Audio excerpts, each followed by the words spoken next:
محمد وآل محمد.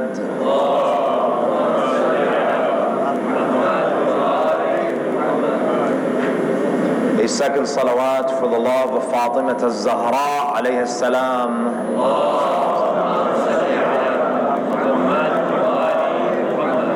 For the hastening of the reappearance of the Imam of our time, a third salawat in the loudest of your voices.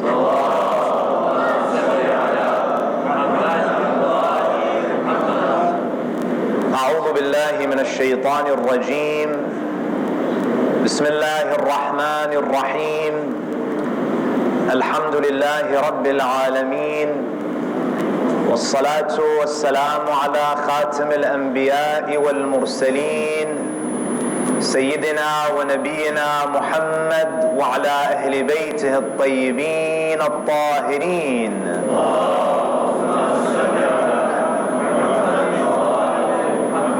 ولعنة الله على أعدائهم ومنكر فضائلهم من الآن إلى قيام يوم الدين. رب اشرح لي صدري ويسر لي أمري واحلل عقدة من لساني يفقه قولي. ثم أما بعد، فقد قال الله تعالى في كتابه الكريم: بسم الله الرحمن الرحيم. فأقم وجهك للدين حنيفا فطرة الله التي فطر الناس عليها لا تبديل لخلق الله. صدق الله العلي العظيم. صلوا على محمد وآل محمد.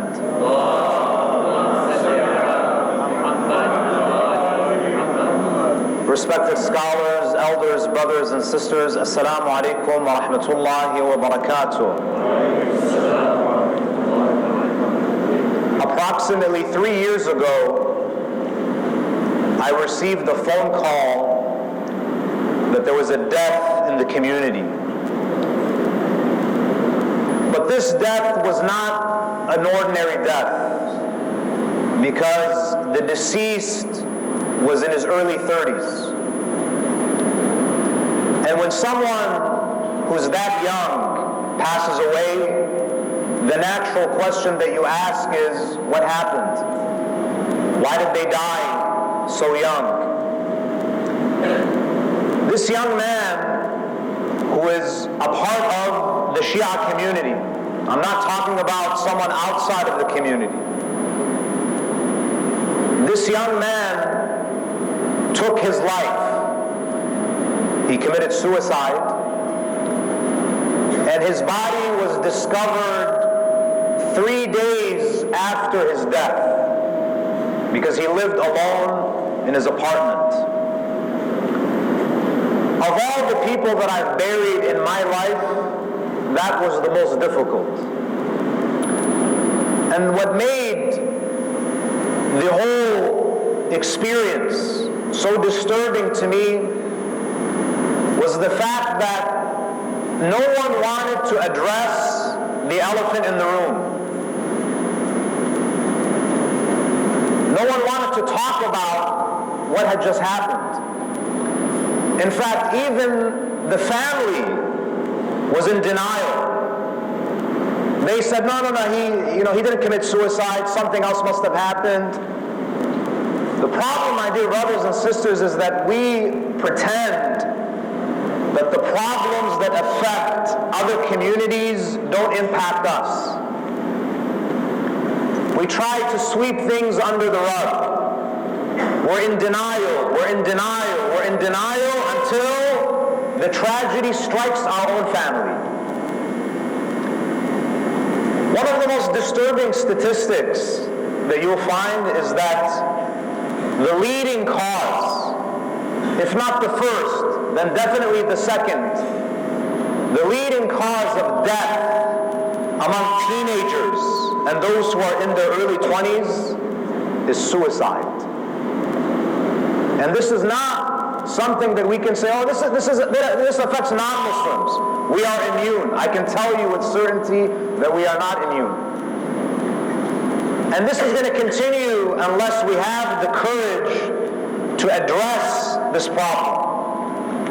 And the beauty of Islam is that Islam has directly or indirectly addressed all of the problems that human beings experience. We might not want to talk about it, but Islam talks about it. We mentioned last night that in many cases, this depression that people feel, that sometimes leads them to take that leap and end their lives, there is, in many cases, not all, but in many cases, there is a spiritual component to it. And last night we spoke about some of the things that we need to keep in mind in order to prevent suicide, to prevent people from falling into despair. And we mentioned that first and foremost, we have to remember that Allah Azza wa Jal cares about you. People often take their lives because they think that no one cares. I don't matter. And if my life doesn't matter, my death doesn't matter. I'm a burden on people. I'm a burden on my family. I'm a burden to my extended family. I'm a burden to my community. And therefore, who cares? We mentioned that Allah Azza wa Jalla in the Quran, He says, وَلَا تَقْتُلُوا أَنفُسَكُمْ إِنَّ اللَّهَ كَانَ بِكُمْ رَحِيمًا. Don't take your life. Don't kill yourself. Don't let shaitan convince you that you don't have a Lord who loves you, who cares about you, who has introduced Himself to you as Ar-Rahman Ar-Rahim over 100 times. So we spoke about that yesterday. Another thing that the Quran mentions, and these are all coping mechanisms. Sometimes we have to learn these coping mechanisms so we don't fall into this depression, so we don't become hopeless and despondent. If you're going to navigate through this life, there are two things that you have to know. You have to know Allah, and you have to understand the nature of this dunya that you live in. You have to have ma'rifah of Allah, and you have to also have ma'rifah of this dunya. You need to know who your Lord is, and you need to know the purpose of this life. My dear brothers and sisters, one of the things that many young people say, and in fact all people that say, sometimes people fall into depression because of the problems of life, they start to pile on. They start to pile on. One problem multiplies into two, multiplies into four. You lose your job, you have problems with your spouse, you get sick, your car breaks down. Some days it feels like the hardships are just piling on. And then we ask, Ya Allah, why are you doing this to me? Why is this happening to me? Why can't I live comfortably? There's this expectation that life was supposed to be comfortable, but now it's not. You almost feel like you've been cheated. I thought life was going to be good and comfortable and easy. What happened? My answer to that is, who promised you that this life was going to be easy? Why did you have this expectation? Did Allah tell you that this life, I guarantee you, no problems, no hardships, no calamities? If Allah promised you ease and comfort and now you're experiencing hardship, yeah, you have a right. But Allah Azza wa Jal, He never promised that this life was going to be easy streak. In fact, in Surah Al-Baqarah, Allah promises the exact opposite. Allah says, وَلَنَبْلُوَنَّكُمْ بِشَيْءٍ مِّنَ الْخَوْفِ وَالْجُوعِ وَنَقْصٍ مِّنَ الْأَمْوَالِ وَالْأَنفُسِ وَالثَّمَرَاتِ. Allah in the Quran, He says the exact opposite. Allah says, certainly I will test you with fear, with hunger, with loss of life, with loss of fruits. So Allah Azza wa Jal, did He promise a life of ease, or did He promise a life of challenges? Allah says, I guarantee you, my promise is that I'm going to put you through difficulty. Because this dunya is not Jannah. You know, when your professor gives you an exam, and it's a difficult exam, do you argue with the professor that, why are there so many, you have multiple choice questions, there are 3 wrong answers, and there's 1 right answer. Do you say to your professor, why did you put all of these wrong answers? That's what makes a perfect test. Jannah is perfect for the purpose that it serves. Jannah is a place of comfort and reward. Dunya is a perfect place for the purpose that it serves, and that is to try you. There are some qualities inside of you that will not come out. They will not manifest unless you go through difficulties. If life was easy and you had no enemies and there were no problems, would you ever have the opportunity to show the virtue of shaja'ah? If everyone was comfortable and there were no problems, would you ever have the opportunity to display the virtue of compassion? These qualities will only reveal themselves when you go through difficulty. When you go to the gym to exercise, I may ask you, why do you put yourself through so much difficulty? Sit at home. Why do you go? Why do you sweat and you're panting and your muscles feel sore? Why do you put yourself through that? Because it's the only way to strengthen your body. It's the only way to build muscle. Allah put you in this life so you can build spiritual muscles.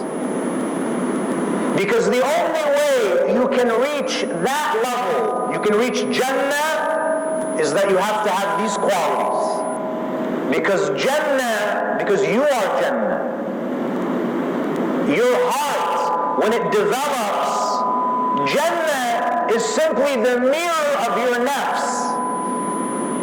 Jannah is only possible if you grow and you develop these qualities. So we have to understand, first and foremost, the nature of this life. Don't expect, if you're expecting comfort, you're in the wrong place. If you're expecting a world of ease, you're in the wrong place. This is a place of trial and tribulation. In fact, this is not something that's only happening to you. The people before you also went through difficulties and calamities.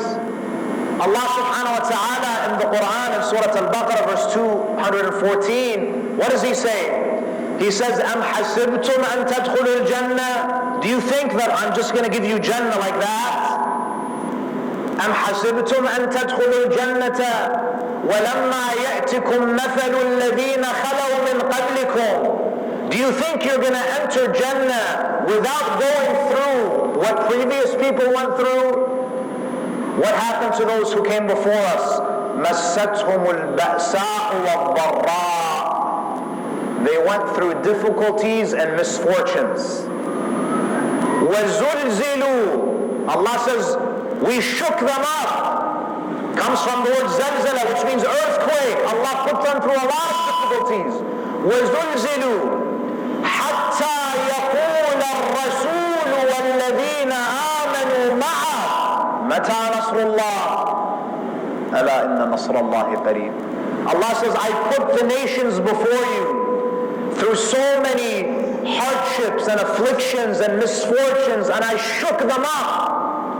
So much so that even the messengers of Allah and the believers, they were so overwhelmed that they used to make dua. Mata Nasrullah. When is the help of Allah going to come?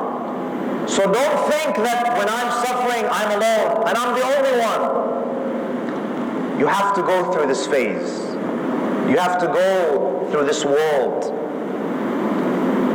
So when you understand the nature of this life, it will be easier to cope with. But if you expect this life to be a life of comfort and ease and leisure, then you're going to suffer because you had a false expectation. Another thing that we have to keep in mind, so we have to know that Allah cares and He loves us and He's Rahman and He's Rahim. We have to understand that this dunya is a place of bala. It's a place of ibtila. Number 3, the third coping mechanism is to understand the impermanence of this life. This dunya is not going to last forever. Whether you are comfortable or you are in pain, the pleasure and the pain will end. Eventually it's going to end. You know Imam Musa ibn Ja'far al-Kadhim, salawatullahi alayhi. If you think you have a hard life, go read about what happened to Musa ibn Ja'far al-Kadhim. If you think that my problems are so many, read about his condition in the dungeons of Harun al-Rashid. The Imam was put in solitary confinement. Not like the prisons that we see today. He was put in a prison where it was pitch black. He could not even see the sun. He was in darkness. They used to deprive him of food until the skin touched the bones of the Imam. When Harun used to stand on his balcony and look down into the dungeon, he would ask his prison guard, "What is this piece of cloth that is on the ground? I see it every day in the middle of the cell." The guard says, "This is not a rag. This is not a piece of cloth. This is Musa ibn Ja'far in sujood. You have deprived him of so much. You have deprived him of food that he has become skin and bones." 15 years in darkness. You know, Imam al-Kadhim, when he was in prison, he wrote a letter to Harun al-Rashid. And whenever you feel depressed, remember this letter that Imam wrote to Harun. What does he say? He says to Harun, "Ya Harun, إنه لن ينقضي عني يوم من البلاء إلا انقضى عنك معه يوم من الرخاء." O Harun, for every day of hardship that finishes for me, a day of comfort and ease also finishes for you. The Imam then says, حتى نقضي جميعا إلى يوم ليس له انقضاء. That the days are going to finish. My days will finish and your days will finish until we eventually reach a day after which there is no more days. The day of judgment. The day in which يَخْسَرُ فِيهِ الْمُبْطِلُونَ. That the people of Batil, they will be losers on that day. It will end. Believe me, it will end. The days will pass by, and what used to concern you, what used to stress you is not going to matter anymore. Because if you go to the graveyards today, all of these people used to worry about dunya. They used to worry about money, they used to worry about their children, they used to worry about their health. But now, the only thing that they worry about is Yawm al-Qiyamah. That's it. So these are some of the things that we need to think about. Now, the most amazing thing about the Quran is the Quran doesn't only speak in theory. The Quran gives us practical ways to help treat our anguish and our depression. You know, the Prophet ﷺ, he also suffered. You know, Rasulullah sallallahu alayhi wa alihi, la sallu ala Muhammad wa alihi. Do you think Rasulullah had an easy life? On the contrary, he had the most difficult life. مَا أُوذِيَ نَبِيٌّ بِمِثْلِ مَا أُوذِيتَ. Rasulullah says, no prophet suffered as I have suffered. They used to mock the prophet. They used to call him names. When he used to go and speak, now I'm speaking, if you don't like my lecture, you leave. When Rasulullah was speaking in Ta'if, they used to throw stones at him. He used to be covered in blood. They used to call him Sahir, a magician. They used to call him Majnoon. His uncle used to make fun of him. All of these problems. Khadija dies. Abu Talib dies. He never met his father. His mother died. Problem after problem. They tried to kill him. He leaves Mecca. And then when he goes to Medina, they fight him in battle after battle. Allah, what does he say? You know, the Prophet is a human being. He also feels stress and he feels pain, emotional pain, grief. Allah subhanahu wa ta'ala in Surah Al-Hijr, ayah number 97, what does he say? وَلَقَدْ نَعْلَمُ أَنَّكَ يَضِيقُ صَدْرُكَ بِمَا يَقُولُونَ.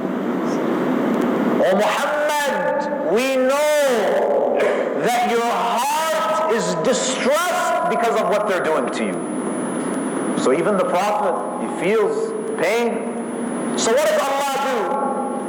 Allah gives him advice on how to remove this tightness. وَلَقَدْ نَعْلَمُ أَنَّكَ يَضِيقُ صَدْرُكَ بِمَا يَقُولُونَ. What does Allah tell him? فَسَبِّحْ بِحَمْدِ رَبِّكَ وَكُمْ مِنَ السَّاجِدِينَ. Allah says, Ya Muhammad, Ya Rasulullah, your heart is aching. You are distressed. My advice to you is do tasbih, number one. Remember who Allah is. Remember that if Allah is with you, it doesn't matter who is against you. But Allah doesn't only say to the Prophet, do tasbih. What does he say? وَكُمْ مِنَ السَّاجِدِينَ. Question. Why is Allah telling Rasulullah to go into sujood? Why not ruku'? Why not qunut? Why not go to Mecca, go to Hajj, go do this, do that? Why sujood?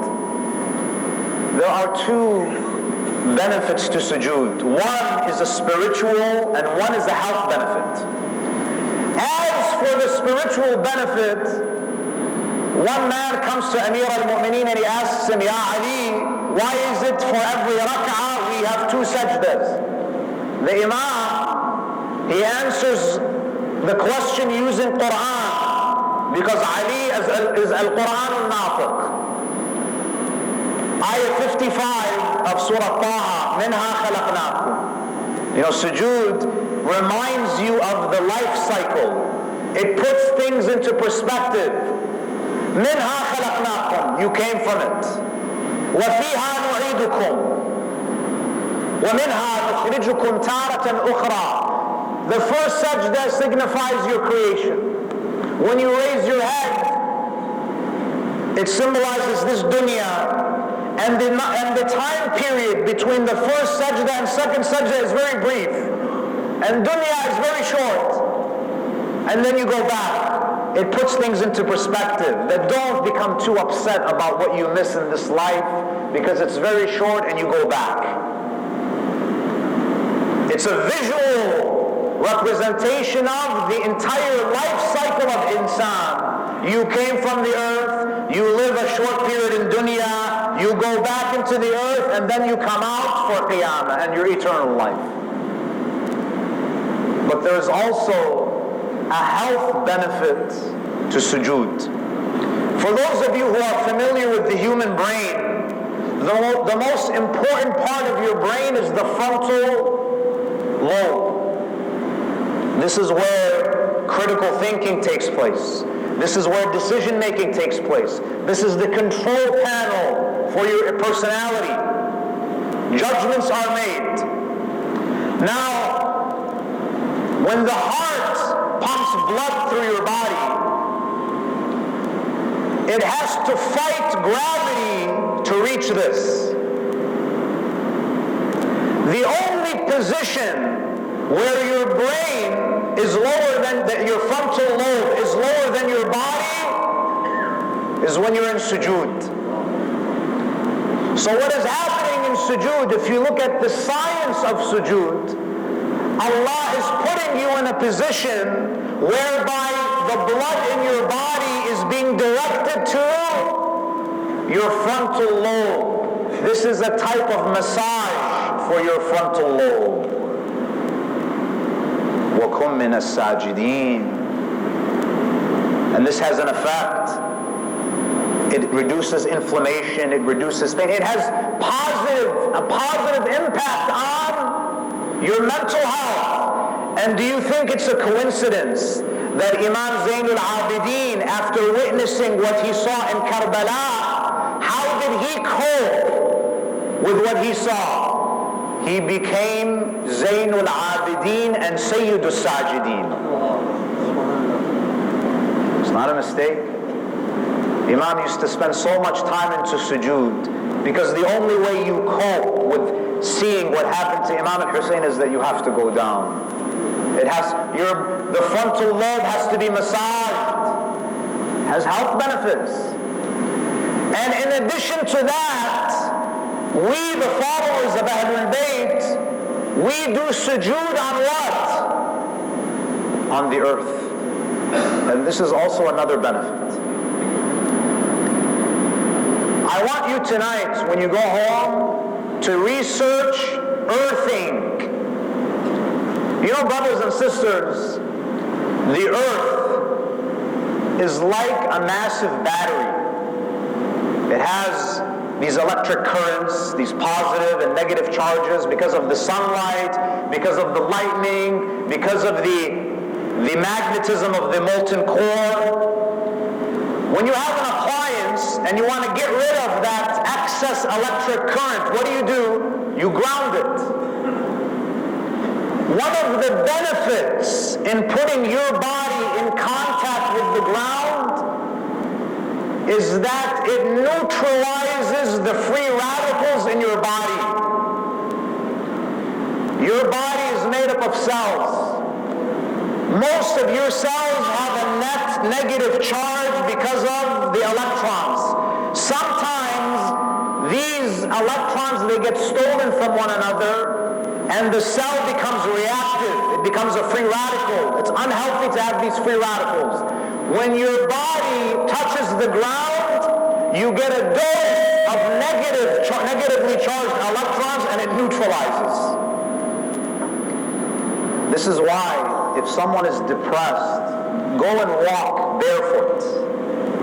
Go do sujood on the ground. If you look at the Prophet, Imam al-Baqir salawatullahi alayhi, he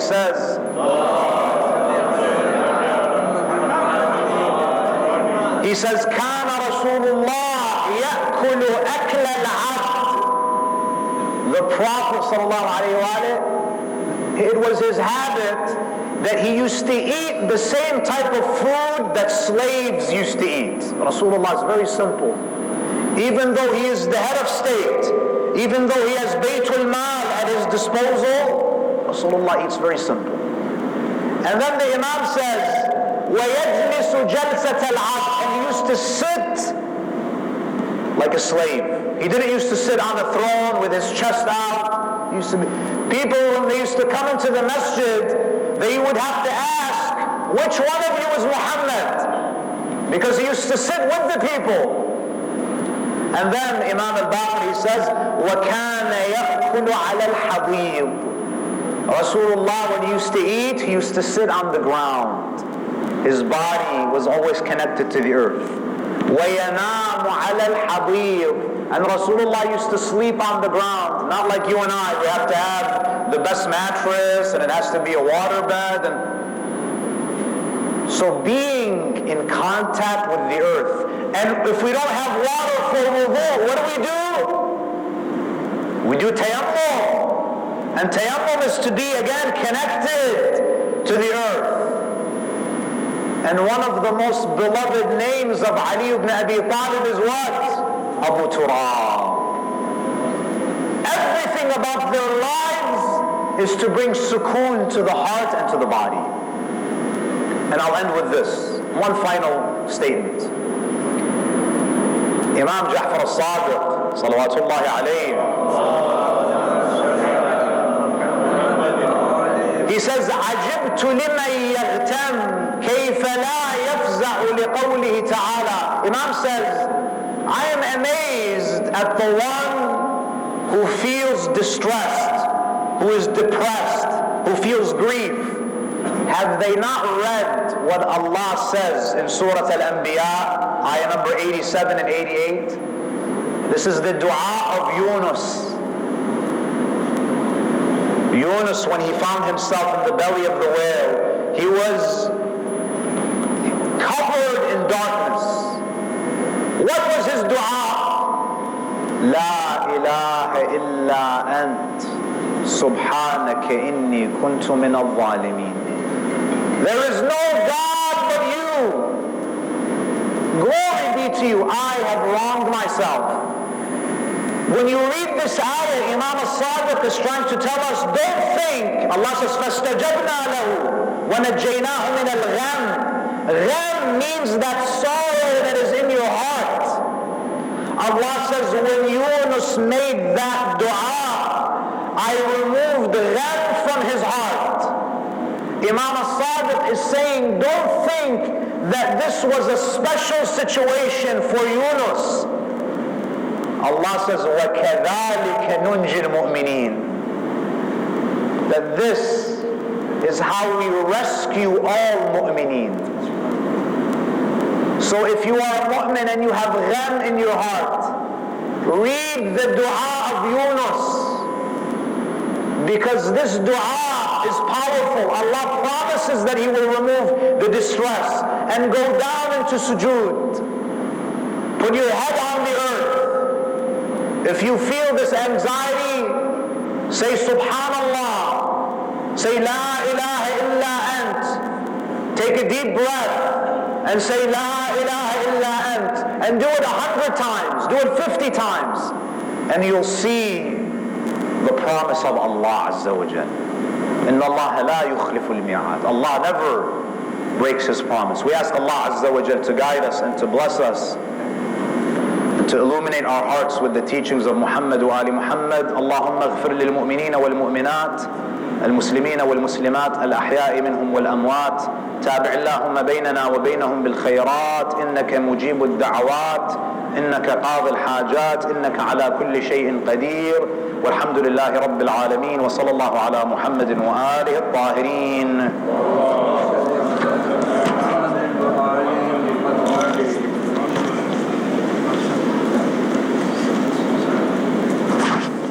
السلام عليك يا رسول الله، السلام عليك يا نبي الله، السلام عليك يا رحمة للعالمين، السلام عليك يا أمير المؤمنين وسيد الوصيين، السلام عليك يا فاطمة الزهراء سيدة نساء العالمين، السلام عليك يا حسن المجتبى، السلام عليك يا أبا عبد الله الحسين وعلى علي بن الحسين وعلى أولاد الحسين وعلى أصحاب الحسين جميعا ورحمة الله وبركاته. السلام عليك يا غريب الغرباء ومعين الضعفاء.